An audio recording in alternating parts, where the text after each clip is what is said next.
छोटे से जंगल में हाथी रहते थे। उस जंगल में एक झील थी। झील का पानी पीकर सभी हाथी अपनी प्यास बुझाते थे। उस समय गर्मी बहुत बढ़ रही थी। ज्यादा गर्मी के वजह से झील का सारा पानी सूख गया था। अब हाथी पानी के लिए बहुत परेशान रहने लगे। कई दिनों तक वो बिना पानी के रहे। एक दिन उसमें से एक हाथी जोर से कहता है, अब सब चिंता मत कीजिए, पानी मिल गया है। यह सुनकर सभी हाथी बहुत खुश हो जाते हैं और कहते हैं, तुम्हें कहाँ मिला पानी? वो हाथी कहता है, यहाँ से थोड़ी दूर पर एक नदी है, चलो मैं तुम्हें सबको अपने साथ ले चलता हूँ। सभी हाथी उसके पीछे पीछे जाते हैं और पेट भरकर पानी पीते हैं। उस नदी के पास बहुत सारे चूहे रहते थे। हाथियों के वजन की वजह से कई सारे चूहे मर जाते हैं। सारे चूहे हाथियों के पास जाकर कहते हैं, महाराज, नदी के पास हमारा परिवार रहता है, लेकिन आपके भारी वजन के कारण बहुत चूहे मर गए हैं। आपसे विनती है कि आप जंगल के किनारे से होकर आया करो। हम बेशक छोटे हैं, पर कभी ना कभी हम भी आपके काम आ सकते हैं। उनमें से एक हाथी हंसते हुए कहता है, तुम इतने छोटे हो, तुम हमारे क्या काम आओगे? हाथी कहते हैं, ठीक है, हम जंगल के किनारे से आया करेंगे। अगले दिन हाथी नदी में पानी पीने के लिए जाते हैं। तभी एक हाथी के ऊपर जाल गिर जाता है और शिकारी उसे उठाकर झील के पास ले जाते हैं और उसे रस्सी से बांध देते हैं। सभी हाथी चूहों के पास जाते हैं और उन्हें सारी बात बता देते हैं। चूहे कहते हैं, आप चिंता मत कीजिए, हम आपकी मदद करेंगे। रात होते ही चूहे उस हाथी के पास जाते हैं। चूहे अपने दांतों से रस्सी और जाल को काट देते हैं, जिससे वह हाथी बच जाता है। वही हाथी था जिसने उन चूहों का मजाक उड़ाया था। वह कहता है, मुझे माफ कर दीजिए, मैंने उस दिन आपको छोटा समझकर मजाक बनाया था। आज आपकी वजह से मेरी जान बची। इस कहानी से यही सीख मिलती है कि छोटे लोगों का कभी मजाक नहीं बनाना चाहिए। मुश्किल समय में कोई भी काम आ सकता है। जो काम चूहे ने किया था, वह काम हाथी कभी नहीं कर सकते थे। एक जंगल में एक सियार रहता था। वह जंगल बहुत घना था। एक दिन जब सियार शिकार की तलाश में भटक रहा था तो उसे एक मरा हुआ हाथी दिखाई दिया। उसकी बाछें खिल गई कि अब उसे कई दिनों तक शिकार करने की कोई जरूरत नहीं। उसने हाथी के मृत शरीर पर दांत गड़ाया, पर चमड़ी मोटी होने की वजह से वह हाथी को चीरने में नाकाम रहा। वह कुछ उपाय सोच ही रहा था कि उसे सींग आता हुआ दिखाई दिया।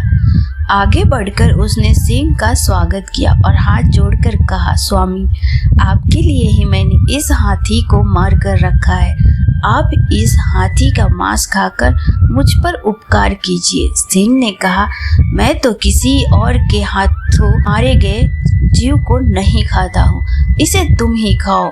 सियार मन ही मन खुश तो हुआ, पर उसकी हाथी की चमड़ी को चीरने की समस्या अब भी हल न हुई थी। थोड़ी देर में उस तरफ एक बाघ आ निकला। बाघ ने मरे हाथी को देखकर अपने होठों पर जीभ फिराई। सियार ने उसकी मनसा भांपते हुए कहा, मामा, आप इस मृत्यु के मुंह में कैसे आ गए? सिंह ने इसे मारा है और मुझे इसकी रखवाली करने को कह गया है। एक बार किसी बाघ ने उनके शिकार को झूठा कर दिया था। तब से आज तक वो बाघ जाति से नफरत करने लगे हैं। आज तो हाथी को खाने वाले बाघ को वह जरूर मार गिराएंगे। यह सुनते ही बाघ वहां से भाग खड़ा हुआ, पर तभी एक चीता आता हुआ दिखाई दिया। सियार ने सोचा, चीते के दांत तेज होते हैं, कुछ ऐसा करूं कि यह हाथी की चमड़ी भी फाड़ दे और मांस भी न खाए। उसने चीते से कहा, प्रिय भांजे, इधर कैसे निकले? कुछ भूखे भी दिखाई पड़ रहे हो। सिंह ने इस हाथी का शिकार कर इसकी रखवाली करने के लिए मुझे सौंपी है, पर तुम इसमें से कुछ मांस खा सकते हो। मैं जैसे ही सिंह को आता हुआ देखूंगा तुम्हें सूचना दे दूंगा, तुम झटपट भाग जाना। पहले तो चीते ने डर से मांस खाने से मना कर दिया, पर सियार के विश्वास दिलाने पर राजी हो गया।